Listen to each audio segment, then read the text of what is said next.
Assalamualaikum warahmatullahi wabarakatuh. Perkenalkan, nama saya Randi Rahmatullah, asal kota saya dari Kabupaten Sumeneb. Perkenalkan, nama saya Widarifa Septiani, asal Kabupaten Sumeneb. Perkenalkan, nama saya Atika Karisma Putri dari Kabupaten Sumeneb. Perkenalkan, nama saya Febrian, asal dari Sumeneb. Perkenalkan, nama saya Dimas Agdi Nugraha, asal Sumeneb.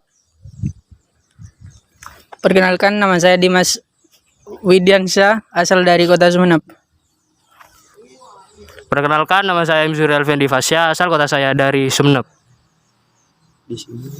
Di sini kami akan menceritakan sejarah tentang makam Asta Tinggi yang ada di Sumeneb.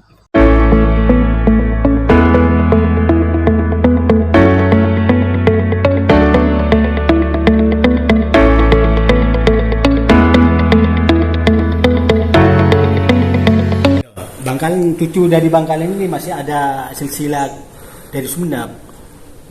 Dengan Ratu Ibu ini masih ada sesaudara ini Sumeneb. Makanya wilayah Madura ini bersatu. Kenapa Madura bersatu? Karena Madura ini masih satu kepulauan, satu leluhur.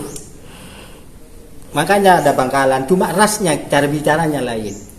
Bangkalan, Sampang, Sumeneb.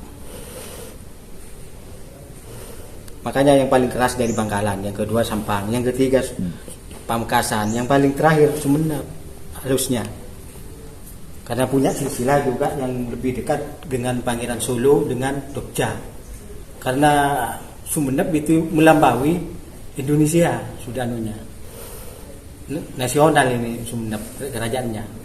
Kenapa Sumeneb kok tidak hilang seperti kerajaan-kerajaan yang lain? Masih ditetapkan oleh Allah. Tapi sekarang banyak yang bermunculan sejarah-sejarah yang digali. Asal-usul sejarah Sumeneb itu didirikan oleh Arya Wiraraja yang mendirikan Sumeneb pertama yang ada di Sumeneb ini. Dan sedangkan pemakaman di Asta Tinggi itu yang pertama kali dimulai dengan Raden Mas Ireng, Pangeran Agedipa, Pangeran Rama, Pangeran Wirosari dengan Raden Ayu Panji Polongjiwo. Sedangkan Panji Polongjiwo itu nama aslinya itu Raden Kastian. Raden Kastian kenapa berubah Panji Polongjiwo? Karena ketika dia meninggal, dia hidup kembali. Dan dilanjutkan oleh nanti ini kerajaan yang kedua ini, raja yang kedua ini yang ada di Sumeneb ini Pangeran Azimat, putra dari Pangeran Rama. Dan istri dari Wirosari ini adalah saudara yang ada di bawah itu Pangeran Yudonegoro yang ada di bawah itu saudaranya itu. Kenapa Yudonegoro? Karena Yudonegoro itu ahli dalam tatanan negara. Waktu tempo dulu, kalau sekarang kan lain namanya. Dan dilanjutkan dari Pangeran Simbat itu dilanjutkan ke Pangeran Raden Ayu Tirtonegoro. Istrinya Bintara Saot. Sedangkan Bintara Saot sendiri itu dari luar yang ada di daerah Lembung itu, yang sekarang kuburannya ada di sini, orang tuanya ada di Batu Ampar. Sedangkan Bintara Saot sendiri punya istri yaitu Nyese. Nyese itu punya putra dua. Dan karena putra Raden Ayu tidak punya putra, akhirnya diangkatlah Penembahan Noto Kusuma Asruddin, putra dari Bintara Saot yang ada di sebelah timur. Dan dilanjutkan oleh Sultan Abdurrahman. Sedangkan Penembahan Noto Kusuma Asruddin itu yang mendirikan Masjid Jami Kota Sumeneb. Sampai sekarang itu dipelihara. Dan kelanjutannya itu juga ada masjid lama yang didirikan oleh Pangeran Rama yang ada di depan pendopo itu. Masjid lama itu, yang di Kepanjen itu.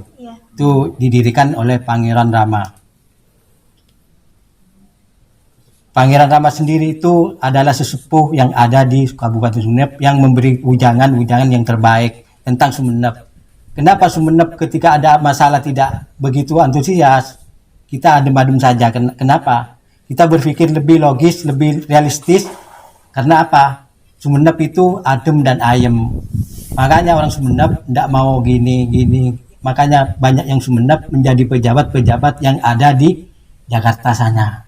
Termasuk menjadi ketua hakim dulunya Pak Abdurrahman, itu termasuk itu yang ada orang Baluto itu Ki Busro Muqaddas itu ternyata dia seorang kiai. Ki Busro Muqaddas dia orang bijaksana, makanya dia berwasiat bahwa kalau kita jadi pemimpin harus benar-benar menjadi bijaksana dan tidak mengambil keuntungan dari rakyat. Itu yang waktu ke Sumeneb saya didatar kayak gitu, termasuk ponakannya sekarang pengacara mungkin. Biar kenapa ciri toladan Sumeneb, biar itu tercipta dan terlaksana bahwa Sumeneb itu mampu memberikan pikiran-pikiran kepada masyarakat yang ada di seluruh Indonesia. Biar bukan negatifnya saja, sebentar-bentar unjuk rasa, jangan.